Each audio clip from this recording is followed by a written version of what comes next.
So you probably heard today on Ubiquitin more than you ever dreamt, want to know, or to listen to. So knowing my past wonderful mentor, I'll try to be a little bit different. So I hope to shed light on some other aspects of the system. So altogether, I hope that you'll have a more detailed picture. So this is our beautiful city of Haifa. And this is the medical school here in this point, sitting just right on the sea in a really beautiful point, and the lab is looking to the sea, which is really wonderful. So the current destruction map in the cell looks today very different than it looked about 2 decades ago. For many years, especially during the 50s to the 70s, people put little attention to destructive processes. They were much more mesmerized and paid attention to the genetic code, to the central dogma of biology, to the flow of information from DNA to RNA and to proteins, and destruction was kind of an end non-specific process. People compared it to what happens in the gastrointestinal tract, where every protein that is going in is just destroyed indiscriminately. And then the lysosome came, and we are going to talk in more detail on the lysosome, came into the arena and into the scientific map, and then people said, well, now we have even an organelle, and proteins are degraded within this organelle, so nothing to look for. But the picture has changed dramatically, and we'll talk why and what really drove the search for another yet elusive system. So the current map is really cumbersome. We have apoptosis on one end, but apoptosis destroys the whole cell once something happens to the cell. Then we have the lysosome, and as I mentioned, the lysosome evolved in its importance gradually. It was first discovered in the early 50s by the late Christian de Dive, who described it as an organelle that degrades mostly extracellular proteins that are getting into the cell by different cytoses. So it can be pinocytosis, fluid cytosis, it can be phagocytosis, whole bacteria. It can be later on, which was discovered, beautifully deciphered, receptor-mediated endocytosis, the wonderful work of Mike Brown and Joe Goldstein and Dick Anderson. But he also predicted that somehow the lysosome will also degrade intracellular protein. Actually, he's the one that coined the term autophagy. Auto, self, phagy, eating. But he didn't find any evidence for that, and I'll show you his own writing on the subject. So this is for extracellular protein. For intracellular protein, as I said, there are 3 processes that again evolved by different people in different times. One is kind of a default mechanism that is called macroautophagy, when the lysosome pinches off blebs, little droplets of the cytosol, convert them into vacuoles, and these vacuoles are then opened up and degraded by the lysosomal proteases. Then there is a still elusive type of autophagy, which is called Chaperone-mediated autophagy. It was discovered first by Paul O'Dice, the late Paul O'Dice in Tufts University, and he claimed that proteins are first bound to chaperones and then translocated along some channel along the lysosomal membrane, but those proteins must have some specific sequence. Well, it's not that specific, it's a little bit vague, which he called KFERQ. So these are the 5 amino acids that constitute the signal for being transported into the lysosome by the chaperone-mediated endocytosis, and he found many of them. When he developed the algorithm to find such proteins, he found many of them, about 1/3 of the cellular proteome, quite a huge number. Well, again, it's vague, and very few people are working on it. Then, of course, there is macroautophagy, which is stress-induced process, described first visually by the late Glenn Mortimer in Pennsylvania, but then the mechanism was further dissected in a beautiful, elegant way by Yoshinori Osumi, and you heard about it today from Zevi in the morning. And macroautophagy is basically a process where it's typically stress-induced, where a double membrane is being formed and engulfing the cargo protein. The cargo can be either specific or non-specific. Specific, I mean damaged mitochondria, mitophagy, damaged lysosomes, lysophagy, damaged peroxisomes, plexophagy, and so on and so forth, damaged ER, and even soluble protein. This membrane closes around itself and again delivers its contents into the lysosome to be degraded. And this is an an awfully important process as enabling the cell to survive stress condition, and you heard all about it this morning from Zevi. And then, of course, the Ubiquitin system that you heard also, but we shall talk about it in more detail. The Ubiquitin system is interesting in the sense that its arms are being sent to these two processes. So many of the apoptotic machinery components, like the IAPs, the inhibitors of apoptosis that degrade caspases, therefore it's an inhibitor of apoptosis, are ubiquitin ligases, bona fide ubiquitin ligases. The same here, what Yoshinori discovered, that part of the machinery that is involved in generation of this double membrane vacuole is a ubiquitin-like parallel machinery. He called it ATGs, all his genes are called ATGs, and there is a whole set of ATGs, which one is ubiquitin, another one is ubiquitin activating enzyme, another one is ubiquitin carrier protein, and so a parallel system that is acting here in a very similar way to the way that the ubiquitin machinery is working in its bona fide modus operandi. So you see that the ubiquitin system is kind of talking. There is an extensive talk, a crosstalk between all those three systems. So you see that the system is rather cumbersome. So let's go and ask ourselves why at all we are degrading our proteins. Why we need to degrade our protein? Why we cannot take the whole proteome and just at the age of what, 16, 18, when we attain our final weight, just go with it until 120. Quality control is one issue. You all know about it. Proteins are misfolded, mutated. They need to be removed. Control of processes, cell cycle, transcriptional regulation. We need to get rid of proteins at certain time once they are healthy and functional but not needed anymore.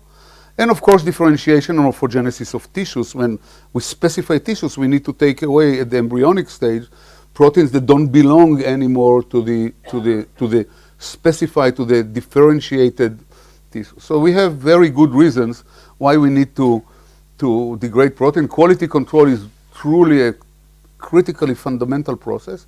And quantitatively, we are degrading daily about 5 to 7% of our proteins.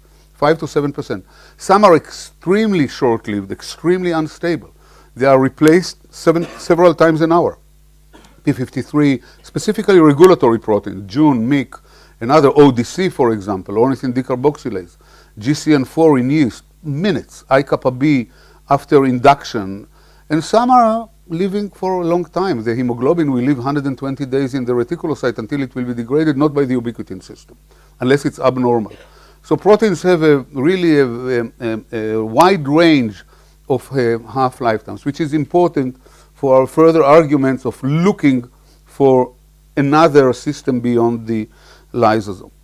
So the first person that discovered the system, not the ubiquitin system, that identified proteolysis or dynamics of protein metabolism was Rudolf Schönheimer. I don't know if he was really the first. He was not the first to discover proteins, but the fact that proteins are dynamic. Rudolf Schönheimer was a Jewish a German scientist that was fired from his position, like many others, upon rise of the Nazis to power. There is a whole book that's written about it by the wife of John Medower and David Pike. It's called Hitler's Gift. It's the gift of Hitler to the Western world in the shape of those established Jewish scientists. Fascinating book.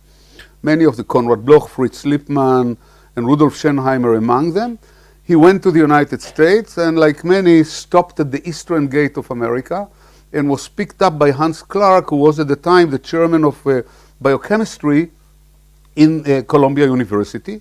And he went to work there, and he used isotopes in order to follow macromolecule dynamics, not only proteins. And he found that when he feeds labeled N15 labeled amino acid to a rat, the amino acid is going into proteins and coming out of the protein. And he defined a term that is called the dynamic state of body constituents. And there was an interesting story. I just discussed it with somebody here from Beersheba. She's not here, some historian of science. He committed suicide. His wife, oh, here you are. A fascinating history that is still not completely clear to me, but we don't have time to go into it. And another addition to the story came a little bit. So Rudolf Schönheimer was in the late 30s, early 40s. Another important addition came by Mel Simpson at the early 50s, and he found that in an experiment where proteins are degraded, doesn't matter the method, once he trapped the oxygen in the incubator and replaces it with nitrogen, protein degradation stops altogether, which was paradoxical thermodynamically, because why to invest energy in degrading a high energy macromolecule into low energy ingredients, which are amino acids? Actually, when we are in our dietary protein, we are deriving energy. We are making 4 calories per gram of protein that we are eating, like from carbohydrates, and 9 calories from fat. So how is it that in the cell, it's the opposite? We have to invest energy. Mel Simpson, it's very interesting to read the discussion of his paper, very convoluted. Obviously, he didn't have an answer. But now we know, and we'll go into it, and Avram probably told you part of it is for control. Whenever the cell needs to control a process, breaks, it uses energy. Think about driving a car downhill.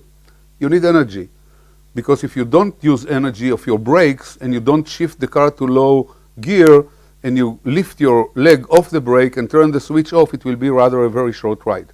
But in order to control the ride, though you are gaining potential energy, you nevertheless have to invest energy. It's not the exact metaphor, but it gives you an idea about controlling processes. Then came Christian de Dive, wonderful, charming Belgian American that worked in both Louvain and the Rockefeller University. And here you can see him with something that probably most of you don't know what it is. It's a titanium ultracentrifuge rotor, where he simply took a cell, broke them down, and precipitated them in sucrose gradient and isolated different organelles, and he found the lysosome. He found an organelle that has acidic environment in it and contains lots of hydrolases, lipases, ribonucleases, proteases, carbohydrate decleaving enzymes, and so on and so forth. And this is the organelle in a better view of today, and as you can see here, this microautophagic bleb that converted into a vacuole. And Christian de Dive, as I said, really believed that it's the overall story. He knew about extracellular degradation, and then he said, just as extracellular digestion is successfully carried out by the concerted action of enzyme with limited individual capacities, so we believe. He didn't say he knows. So we believe is intracellular digestion. So he believed that the lysosome will degrade everything, intracellular and extracellular, and he was right, because autophagy is carried out by the lysosome, so we know it. What was lacking in the lysosomal mechanism is specificity. And this is, I think, the key element that I think drove Avram to look into another system. The lysosome, by any mechanism that you look into it, either it's the blebbing or it's certainly macroautophagy, cannot degrade a single molecule at a certain time needed. It's always blebbing. All the molecules in the cell, short-lived, long-lived, defective, whatever, are inside this little bleb. Now think about cell cycle. When you need to remove cyclins, for example, at a certain point of the cell cycle, but only cyclins, all the rest of the proteome should stay intact. How do you do it with this mechanism? No way that the cell will collect from all over the cyclin molecules and leave all the other proteome intact. Think about even a worse or a more complicated scenario, that you have 1,000 molecules of the same species, let's say hexokinase, DNA polymerase, doesn't matter. And one of them is mutated, is oxidized, misfolded. And you need to pull out this one single molecule out of 999 same species molecules that should remain intact. How do you do it? How you identify it? So specific programmed and time removal of protein that are not needed, that are defective, is the key element that was missing in the lysosomal story. The energy story, I think I doubt it a little bit, because energy now we know is also needed for lysosomal degradation, because the intralysosomal pH is low, is 5.5. The cytosolic pH is about 7, so we need to pump almost 2 logs of hydrogen into the lysosome in order to keep it acidic. The reason that the lysosome is acidic is because all the proteases are acting at acidic optimal pH, and the reason is that if the lysosome explodes, nothing happens, because everything is neutralized and there is no destruction of the cell. So it's kind of a safe valve that was evolved along evolution. But we do invest energy in order to degrade protein, though I must emphasize that the energy is not invested in proteolysis per se, but it's energy, it's ATP. It's not in the activity of the protease. So energy, whether is kind of, whether energy was a milestone in the search or in our thinking is kind of half important consideration. But the specificity is really the one that I think drove the system. And the one who really killed the lysosome as the organelle that degrades intracellular protein was a brilliant scientist that was working with Christian de Div at the Rockefeller University, Brian Poole. Now, Brian did a brilliant experiment, an ingenious experiment. The whole experiment took 2 dishes, just 2 dishes. And he grew the same cells on the 2 dishes. One dish he labeled with tritiated leucine, metabolically labeling, and the other dish he labeled with C14 labeled leucine. Very simple experiment. 2 dishes, you split the cells in the evening, you come in the morning, you have 2 dishes, you put a little bit of leucine, but differentially labeled. And at that time, at the old times, people are not doing this experiment anymore. We could, by energy emission, make a distinction between 2 isotopes, because tritium emits energy at low level and C14 emits energy at high level. So there is easy. He took the C14 labeled dish and broke it down, broke the cells down. So just grinded them in a homogenizer. And he overlaid the broken cell over the intact tritium-labeled cells. So now the tritium-labeled cells had proteins from 2 different, he did also, it was a chase experiment, I don't want to go into the details, just to give you a frame. Now the intact tritium-labeled cells now degraded protein that coming from 2 different sources. One is the metabolically labeled endogenous protein, the tritium-labeled, and then the protein that are pinocytosed from the fluid phase from the outside and go to the lysosome. And he asked himself whether blocking lysosomal activity will block intracellular protein degradation, extra, both, neither. He wanted to test his boss hypothesis about the ability of the lysosome to degrade whichever population of proteins. And he found the following. Sorry for that, I jumped too early. He found that once he add chloroquine, and chloroquine is an inhibitor, it's basically a base. It's like sodium hydroxide, but we don't treat cells with sodium hydroxide. It's trapping the hydrogen ions in the lysosome, and it dissipates the intralysosomal pH. So the intralysosomal pH goes up, and it stops protein degradation in the lysosome. And he found that the degradation of extracellular protein, those that are coming from the C14 labeled debris, is significantly inhibited by addition of chloroquine, 68%. But the degradation of the intracellular, the endogenously metabolically labeled protein is only mildly, if at all, inhibited. Really, and he concluded in a very poetic way the following conclusion, and I just will read it to you.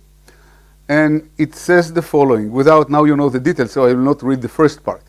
The exogenous proteins will be broken down in the lysosome. Why? Because their degradation is inhibited by chloroquine.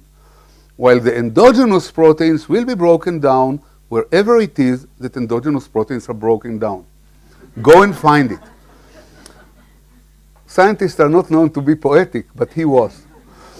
So actually you don't need anything. Brian unfortunately died from complications of some disease. I'm sure that he would have gone directly to look into this system. He was a very brilliant scientist. But this was the real proof, you know, rather than assuming, here is a very simple, ingenious proof that there is another system that degrades intracellular proteins. So I became, at 76, I became a graduate student with Avram. And we started our research. Avram worked beforehand on protein degradation. He probably described to you his findings on ATP-dependent degradation of TAT, of tyrosine aminotransferase, that he did when he was with Gordon Tompkins in UCSF. And I was lucky enough to get the project and to start working on it. We published the first paper in this low impact factor journal. Luckily at that time the word impact factor was not in the vocabulary at all. Actually, the paper was first rejected from JBC, and No, it wasn't. it was not But sent directly to BBRC. Yeah. directly. I thought that Fred Goldberg kicked us out. Okay, and the story was the following. This, I think it's and I think that Avram will agree with me, this is the founding paper of the Ubiquitin system, and truly probably, I think, the most important we published. Now, the problem with this paper, besides being published here, it's not a problem in BBRC, I still like the journal. Avram was at Philadelphia at the time, and my name is misspelled here. So actually, it took me a long time because somebody came to the faculty and told me, Aaron, you know, the paper that is your so-called claim to fame is actually doesn't show on PubMed. So is it a fraudulent, or Avram had another student with some similar name or something like that? But anyway, it just shows you our enslaving by the new culture of bibliometrics. But I will not allude on it any further. But why the paper was important? It was important because from the first minute, we remained without a paradigm. And why we remained without a paradigm? We remained without a paradigm because typically the tango of proteolysis is done by two. There is a protease and a substrate. You take trypsin. Trypsin will digest any protein that has lysine or arginine, basic amino acid, at the C-terminus of those amino acids. Take chymotrypsin, the same for aromatic amino acid. You take other proteins, you'll get digestion. Here, the paradigm didn't exist anymore, or was shattered. And how comes? First of all, we found already that when we take the cells and we break them down in water with a little bit of DTT, we spin down the particulate material, we get nice ATP-dependent degradation. Now, the cell doesn't have lysosome. It's a reticulocyte, which I failed to tell you. It's a young red blood cell that differentiate in the bone marrow to become mature red blood cells. Typically, in our blood, there is about 0.3 to 0.5% of reticulocytes. They are almost mature. It was not good enough for us, so we induced anemia in our experimental animals, and we pushed the bone marrow to push out very quickly young red blood cells, not even maturing, in order to allow the animal to carry the enough oxygen that they needed. And we took those cells that don't have lysosomes anymore. They already half differentiated, so the mitochondria are out, the nucleus is out, just little RNA left to synthesize the hemoglobin and some other machineries. And indeed, we found what we expected, about 7-fold stimulation of degradation. At that time, we used tritiated globin. Here, Fred Goldberg, I must admit, at that time, a little bit earlier than us, had the same findings. The same finding of different substrates, published in PNAS actually a year before those. But at that time, we diverted, and historically, it's very interesting to analyze why we took different routes. But I'll not go into it. So then, we decided, okay, there is an ATP-dependent activity, like good biochemist. What you do, you try to purify this elusive, newly ATP-dependent protease or proteases or system or whatever it is. We are without paradigm because the tango is now started to be danced by three. And I'll show you exactly why. We put this lysate over an anion exchange chromatography column with a completely different aim, to get rid of hemoglobin. Hemoglobin simply doesn't, at the pH that we use, it doesn't bind, it breaks through. And hemoglobin is 90% of all cellular proteins. So if hemoglobin goes out, you already have 10-fold purification in one shot, and all the red is out, and so on. We put it, and some of the proteins, including hemoglobin, we called it the red fraction, broke through the column, did not adsorb, and some of the proteins had to be, did adsorb to the column, and we eluted them in one shot of potassium chloride, of high salt. We didn't even do a gradient. Just half a molar of potassium chloride and out. We concentrated it by ammonium sulfate, very fundamental, basic biochemistry. The protein that didn't adsorb didn't have any activity. The protein that did adsorb didn't have any activity, and then we needed to combine the two. Now, why this was a paradigm shift, and I'm sure that Avram showed you this table. It was a paradigm shift in the sense that first of all, we have 3 to the tango, 1, 2, and the substrate, not 2. And second, nobody told us that fraction 2 that contains probably hundreds of proteins, and fraction 1 that contains 100, and fraction 2 that contains 100 proteins, only a single component is the one that is necessary to stimulate degradation when the system is reconstituted. Don't forget, these two fractions are artificial. They separate the proteins according to their behavior on the resin, according to their charge. So nobody told us that fraction 2 doesn't have one A and one B. And one A doesn't have one A prime and one A2 prime, and so on and so forth. So we started a whole journey into fractionation and further fractionation, and indeed, the more we fractionated, the more factors we found. I cannot go into the whole history, but the trick was, or the cumbersome part, was not to find all the fractions, but to find the order of their action and what they mechanistically do. And we managed, at least at that time, in huge luck, to find out exactly what the fundamental elements of the systems are doing. E1 that you heard about, E2, E3, deubiquitinating enzymes, the proteasome that we didn't know at that time that is the proteasome, but some fraction that degrades the ubiquitinated protein, the deubiquitinating enzyme that recycle ubiquitin. So all the elements of the system that are known today were already out at that time. So we, during this fractionation experiment. So the trick was really not the trick. The hard part of the work was to understand the order of action and the mechanism of action, and why ATP is required and so on. And this was all studied at the molecular level. I remember one fascinating meeting, Avram, with Fritz Lippmann at the Rockefeller University, who worked at that time during the last stage of his life on the non-ribosomal biosynthesis of bacterial protein on a machinery. And I remember him Xeroxing for us some of these papers and notes. This was still the Xerox machine that smeared all the place. And we went back home and we repeated the ATP pyrophosphate exchange and everything that was carried by him. It was, for me, it was, as a student, as a graduate student, it was really impressive. Anyway, we found, what we did is the following. I cut a long history short because Abraham probably showed you that.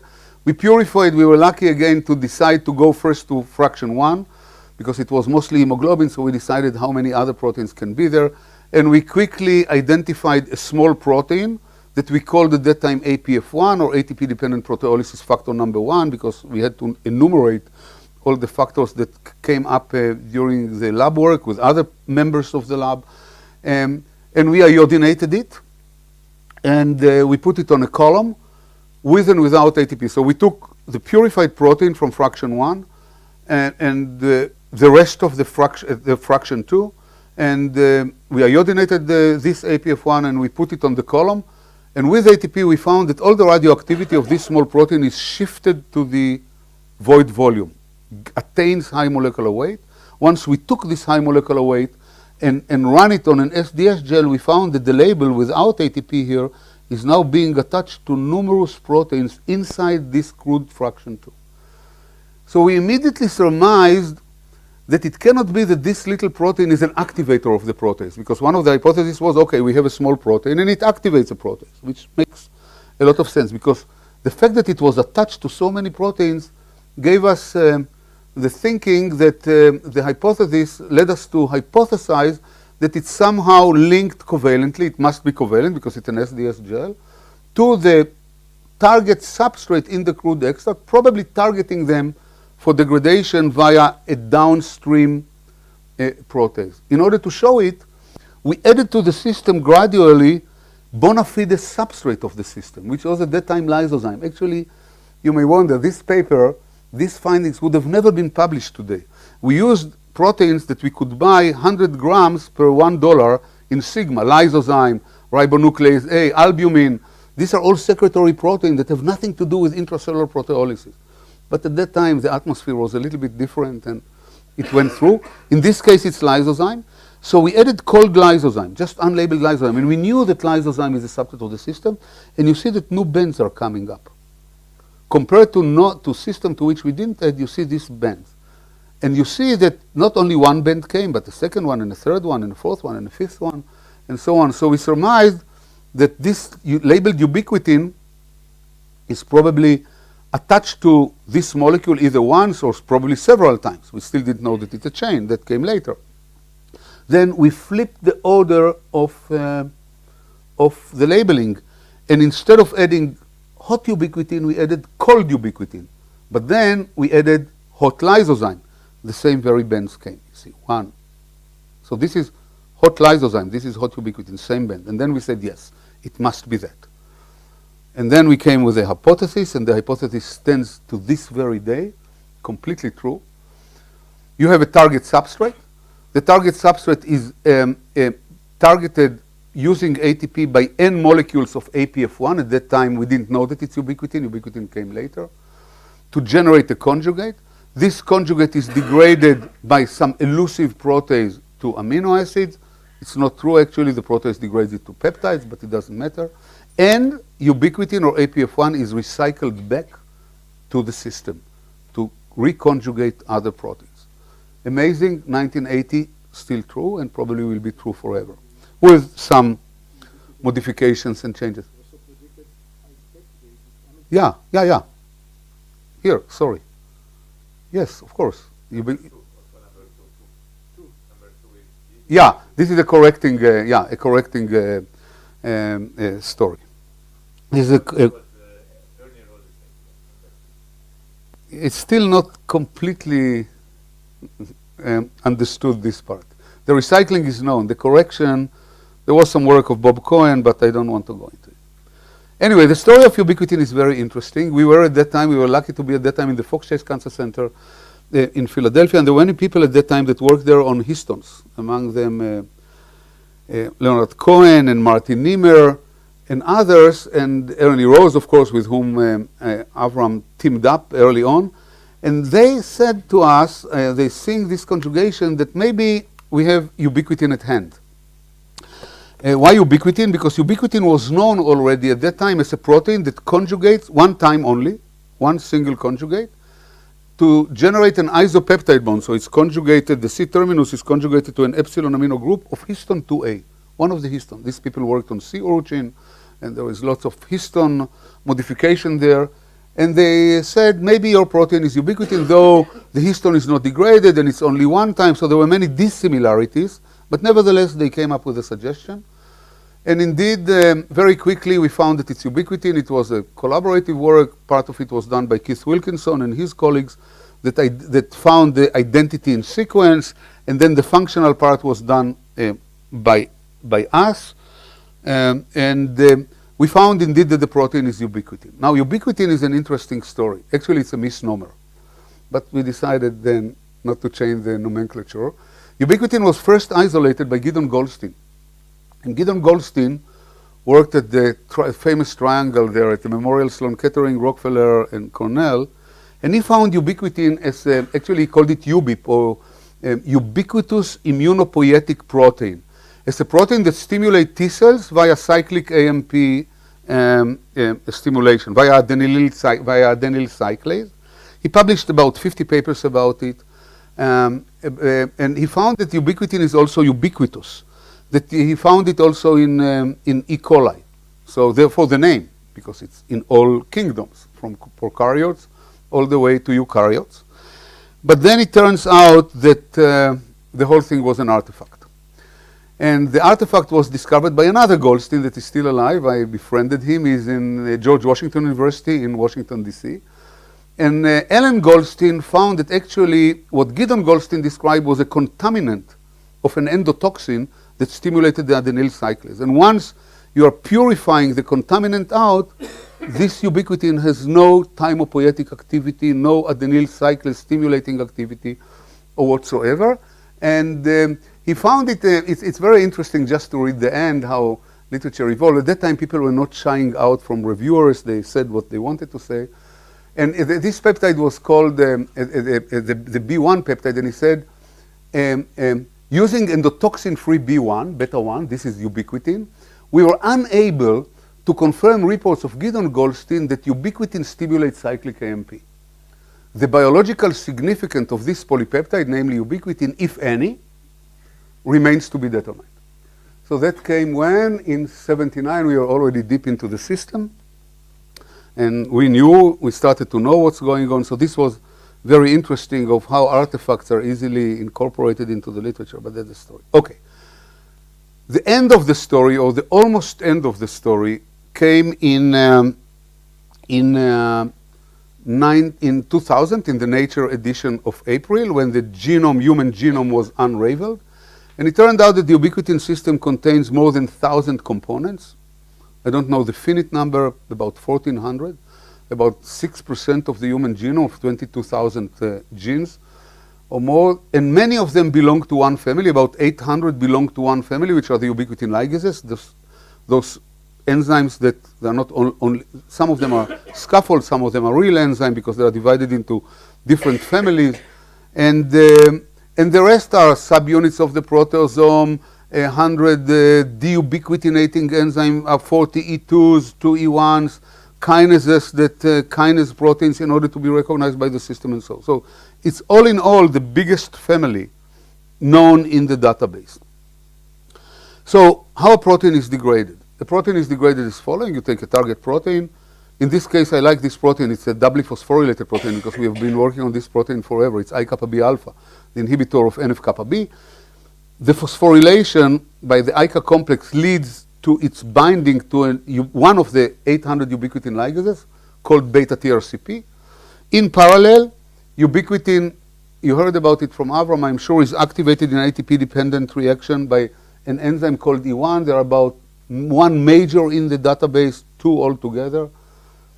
And it generates here a thiol ester, a high energy 7 kilocalories per mole thiol ester, jumping to a second enzyme, also as a thiol ester called E2 or ubiquitin carrier protein. And from there, it's going to generate the proteolytic signal, the polyubiquitin chain. I doubt very much that there is a polyubiquitin chain. Actually, all evidence these days show that it's much shorter than the poly that we thought, but I will not go. There is a paper coming out in PNAS soon by Keiji Tanaka. Our own paper came a few months ago, but it doesn't matter. But it's clearly that it can be a chain.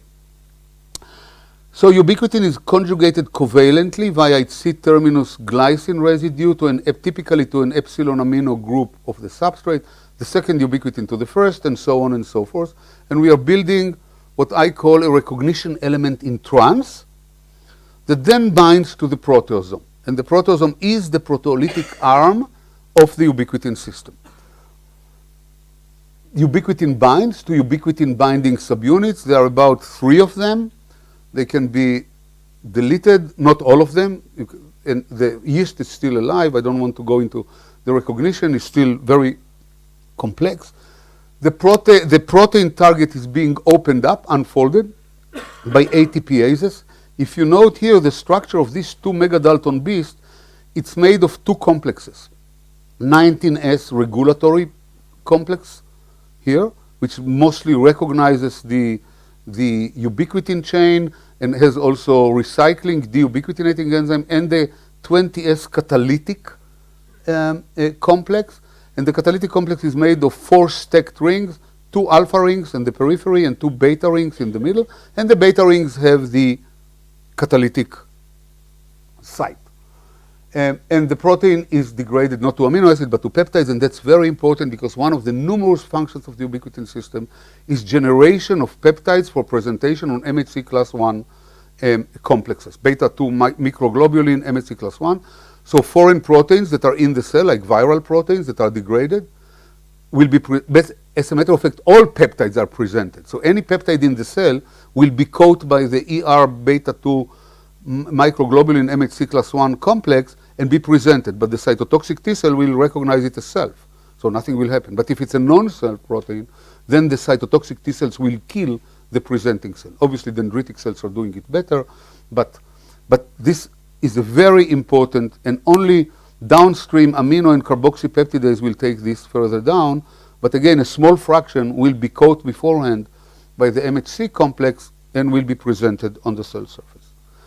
The system grew very quickly, and ubiquitin cousins were discovered.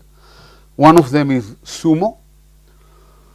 So Sumo is not this Japanese warrior, but rather a small ubiquitin modifier. The same story, you see overlay show that it's a little bit longer, and there are 3 Sumos. There is Sumo 1 and Sumo 2 and Sumo 3. And each Sumo has an E1 and an E2 and an E3. So you see how the family really expanded. And and they are conjugated in the same way via the C-terminus to the target substrate. And the family grew even further, and you can see here an oligodendrogram of all the ubiquitin-like protein, and each of them has its own activating system, so you can see how quickly and exponentially the ubiquitin system grew. But what was made clear already at that point, and that's the beauty, and I'm so proud about the way the ubiquitin system was discovered, that ubiquitin is yet just another form of post-translational modification. Ubiquitin serves with all its family numerous functions, like phosphorylation. It's much more complex than phosphorylation because it's a protein. It's not a small molecule like phosphate. But it was discovered from bottom to the top. It was discovered by asking a biological question, not by screening and not by any what I called mass approach. We asked a biological question, how proteins are degraded intracellularly, assuming that there must be something hidden behind, and then ubiquitin floated. And then it expanded to become a major novel post-translational modification system. Now, the ubiquitin code is awfully complex. Ubiquitin has 7 lysines, and these lysines are the ones that are conjugated by the other ubiquitin. So the next ubiquitin that is coming with the C-terminus will conjugate to one of those 7 lysines. Typically for degradation, the next ubiquitin will be conjugated to K48, to lysine 48. But in the case of other ubiquitin will go to K63, that's in terms of transcription, kinase activation, DNA repair, endocytosis, NF-kappa B signaling uses a lot K63. Ubiquitin can be conjugated to the N-terminus 2 of the other ubiquitin. And the code became awfully complicated. I don't have the time to go through the code because I really want to jump quickly to the other part, to the clinical part. We can have linear chains. We can have homogeneous chain. Everything is either K6 or K11 or K27. We can have free chains. We can have complex chains. So the first ubiquitin will go to K11, the second to K48, the third to K63. We can have chandelier-like chains. 2 ubiquitins to 1 ubiquitin. We can have monoubiquitination. We can have multiple monoubiquitination. We can have N-terminal ubiquitination. We can have modification either mono or poly by ubiquitin-like proteins. And interestingly, we can have mixed chain, primed by ubiquitin-like protein and extended, elongated by ubiquitin. This is the case of the pre-myelocytic leukemia story. It's a wonderful story of Yu Dete and Zhu Chen, which is being used to treat actually a malignant disease, promyelocytic leukemia, which is the only leukemia that can be cured completely by 99%, never to come back. You take a leukemia patient, you treat him with arsenite trioxide and retinoic acid, and what happened there by a complex mechanism, this guy is flushed to the ubiquitin system. Actually, what happens in premyelocytic leukemia, there is a fusion, there is a chromosome exchange and a fusion between the premyelocytic protein and the retinoic acid receptor. So the two of them. So 2 drugs, retinoic acid and arsenite trioxide, make this protein susceptible for degradation, flush it completely down, and the cells are dying. So this is the case of, again, I'm sorry that I don't have the time to go into it. And ubiquitin can go also to serine and to threonine. Actually, serine and threonine and cysteine are not much different than amino group, except that it's unstable. But as far as energy is concerned, the ester bond or the thioester bond has the same more or less energy in it compared to the peptide bond that is typically generated. And the similarities to phosphorylations are immediate. Phosphorylation is driven by kinases. This is driven by ligases. Recycling is driven by deubiquitinating enzyme. Dephosphorylation is driven by phosphatase. And what phosphate is exactly what ubiquitin is. It's a post-translational modification that serves as a binder to a downstream effector. That's what it is. In the case of chains of the K48 type, the downstream effector is the proteasome. In the case of other function of the ubiquitin system, the chain is different. It can be ubiquitin-like protein and so on and so forth. So the systems are very, very similar in concept. And when we look at them, the structure is also, there are 500 kinases, about 800 ligases, 120 phosphatase, 100 deubiquitinating enzyme, and then there are other elements here that belong to the ubiquitin system. But the similarities are really, and the downstream effectors, the downstream binding domain, because you have to bind ubiquitin to something specific, are like the phosphate binding domain. What's bind phosphate? SH group, PTB group. Tony Posson, Tony Hunter, that worked on phosphorylation, and ubiquitin binding domains like the ubiquitin associated motif, the ubiquitin interacting motif, and so on and so forth. So basically the proteasome is equipped with ubiquitin interacting motifs that bind the chain to it in order to bring the protein in the right vicinity to be degraded by the proteasome. So the similarities are really calling for one another, and the systems talk to one another heavily. So some proteins have to be phosphorylated, as I showed you, for the I-kappa B to be degraded. Some have to dephosphorylated in order to be degraded. And there are some ligases have to be phosphorylated in order to be activated, and so on and so forth. So the two systems really, and that really complicates or allows the genetic to be expanded in an unbelievable way. Basically, this is epigenetics if you want to think of epigenetics beyond histone code in one way. But it's a huge expansion of the genetic code. Okay, let's move to the clinical part. And proteins, like any other component of the body, have to be kept in level. They can be excessively degraded or they can be accumulated. And that's not good if any of those happening. Think about another protein that is people have studied for years, hemoglobin. If hemoglobin is going down, we are suffering from anemia, from difficulty in breathing. If in another disease that is a pre-malignant state called the Guglielmo syndrome, hemoglobin will rise, the blood will become viscous and susceptible to clotting and to occluding, clogging blood vessels, and so on and so forth. So we need proteins to be in the cell, out of the cell, to be in the proper level. Now, for every reason why we degrade proteins, there are a whole lot of diseases and pathologies, and the ubiquitin system has become a central platform for drug development, and there are numerous diseases attributed directly or indirectly to the ubiquitin system.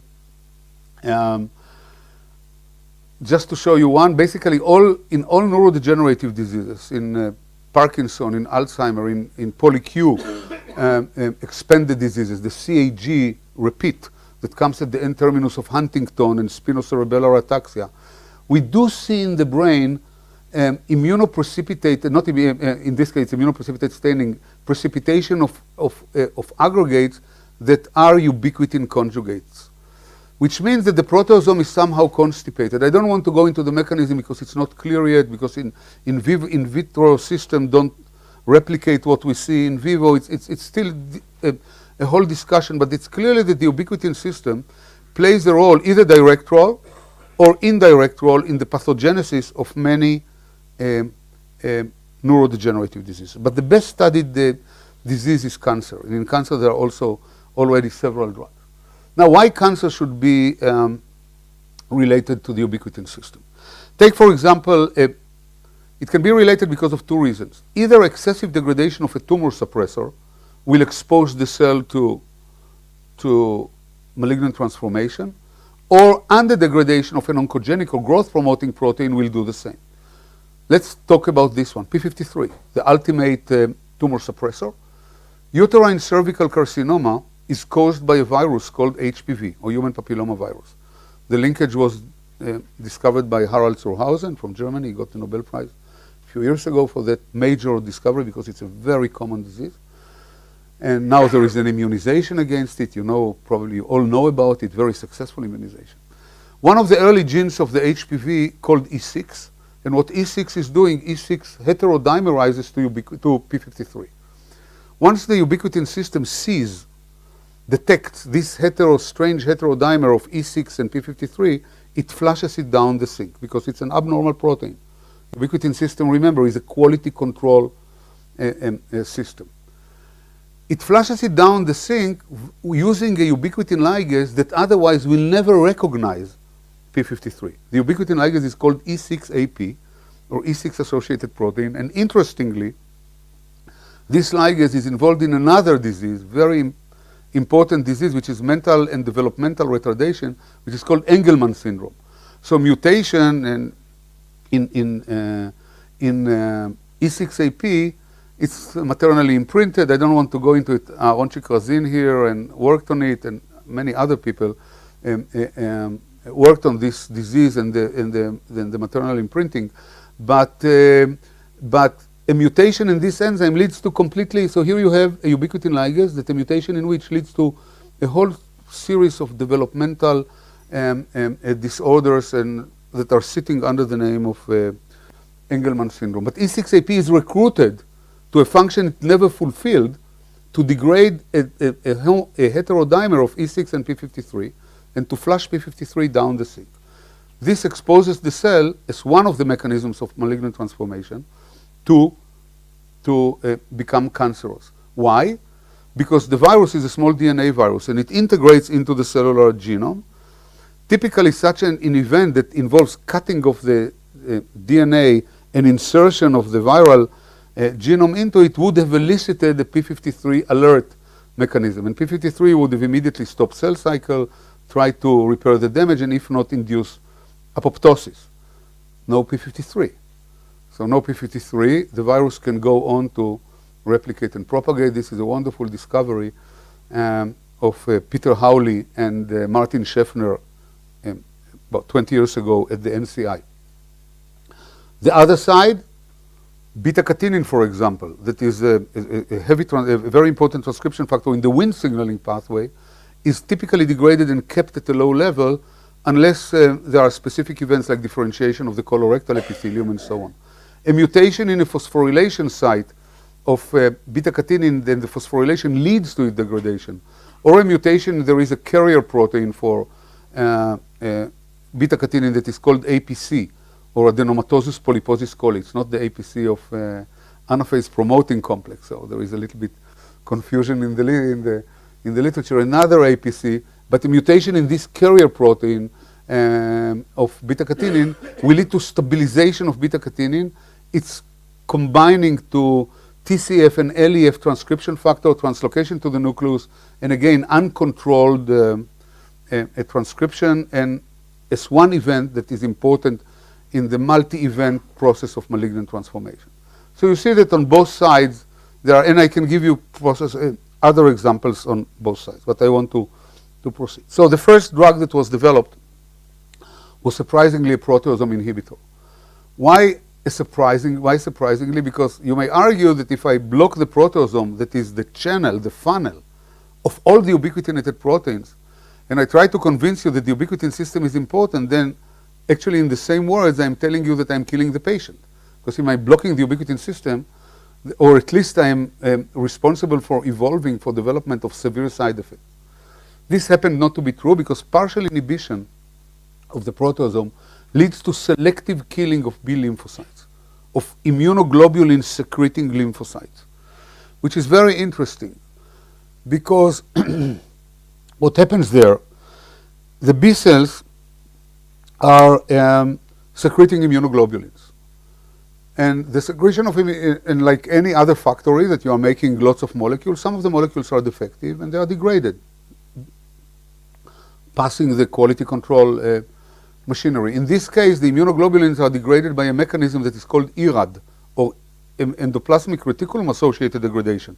It's actually the ubiquitin system acting on the membrane of the ER. There are ubiquitin ligases sitting in the membrane of the ER, and once they detect a misfolded protein, they will ubiquitinating and pull it out, retrotranslocated. Tom Rappaport is here. Hi, Tom.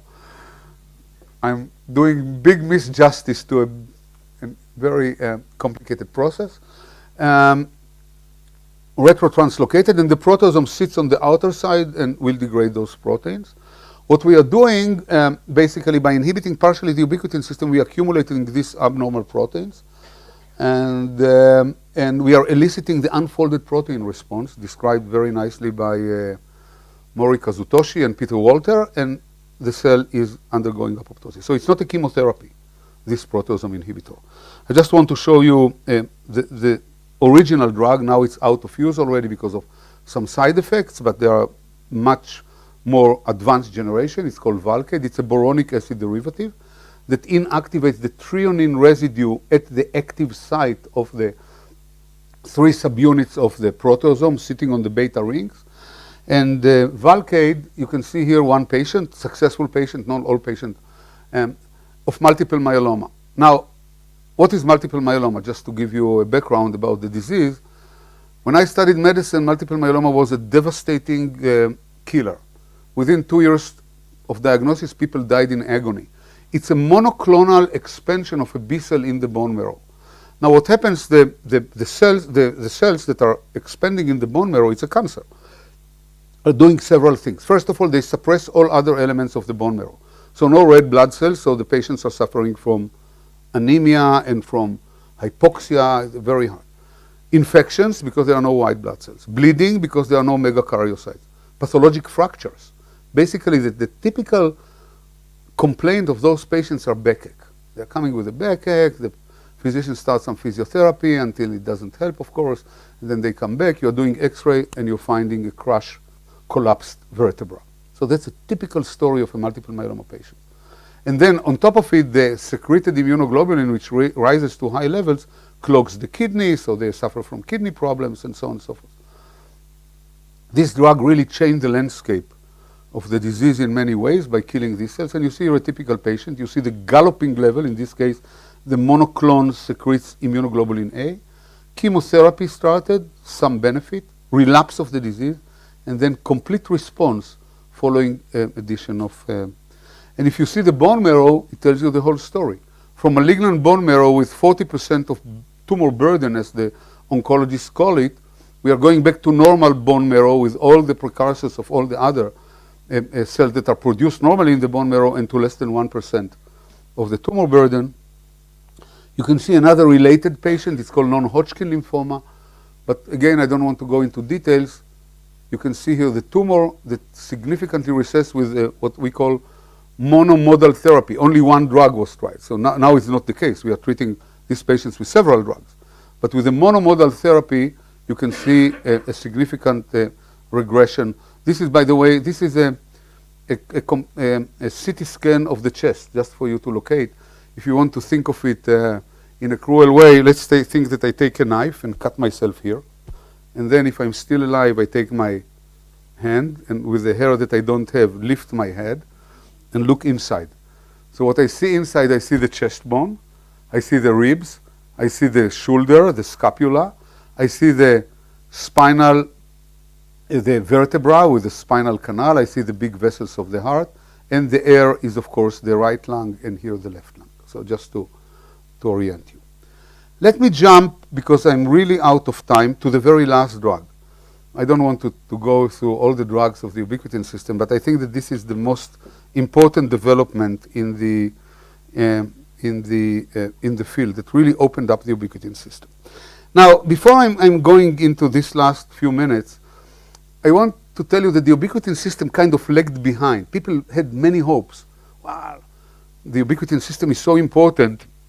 It's a post-translational modification, not only for protein degradation, for maintenance of the quality control of the genome, of the proteome, DNA repair damage, secretion and endocytosis. Basically, I don't know of any major process in the cell that doesn't use ubiquitin, ubiquitin-like protein in one way or another. It's really heavily being used.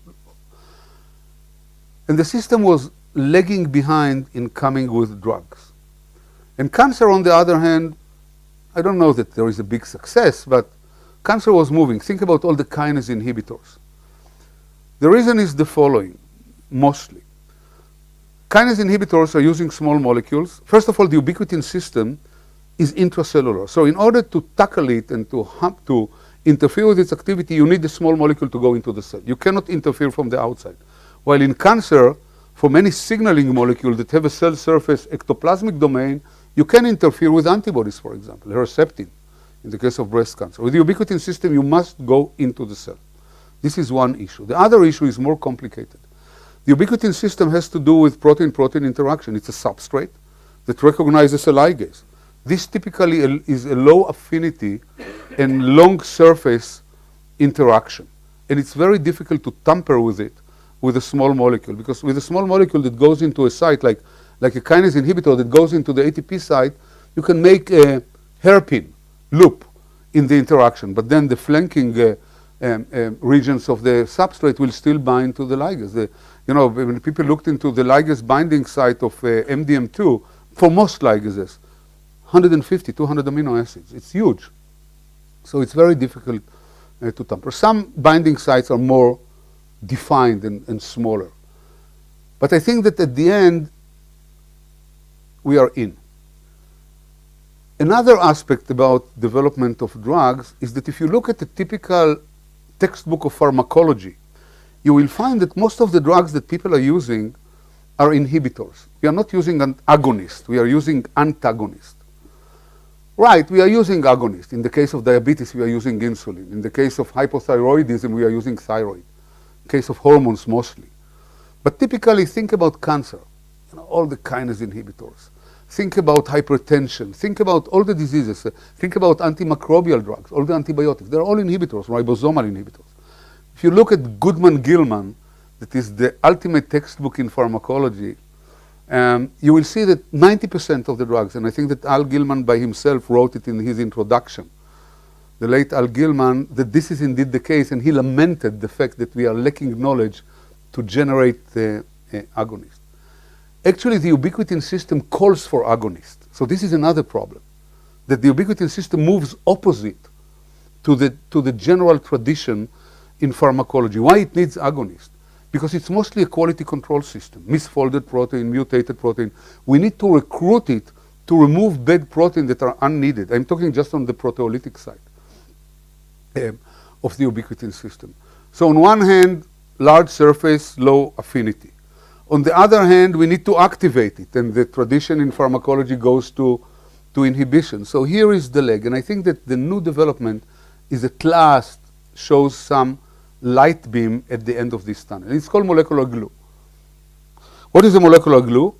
Molecular glue is, or proteolysis targeting chimera, is a small molecule. This is out of proportion, of course. That it's a small molecule, 500, 300 molecular weight, that on one hand bind to a ligase. So the yellow head bind to a ligase, and the red head bind to the substrate. Once they bring them together, the ligase will ubiquitinate the substrate and degrade it.